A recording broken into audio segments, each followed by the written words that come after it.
চুপচাপ দেখবেন একটা বাজে কমেন্টস করতেছে, আবার কমেন্টের নিচে কমেন্ট, আবার গালি। হ্যাঁ, আছে না এরকম? বিষ্ণু বলেন নিজে হক এটা জানার পরেও আর যাতে তর্ক না বাড়ে, যে তর্ক থামিয়ে দেয় জান্নাতের আঙ্গিনায়, তাকে আমি একটা ঘরের গ্যারান্টি দেই। ওয়াবিবাইতিন ফি ওয়াসাতিল জান্নাতি লিমান তারাকাল কাযিবা ওয়া ইন কানা মাযিহান।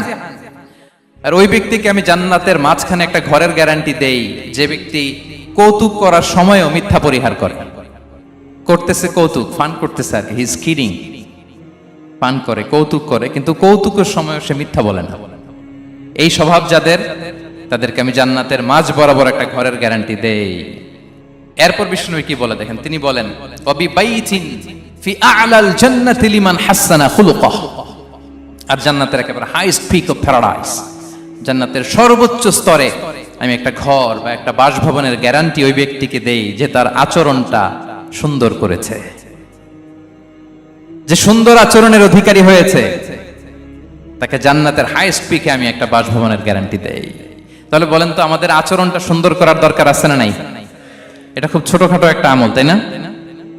কথা বলেন, দক্ষিণ কোরিয়া প্রবাসী ভাইরা আওয়াজ করে বলেন, এটা কি ছোট আমল?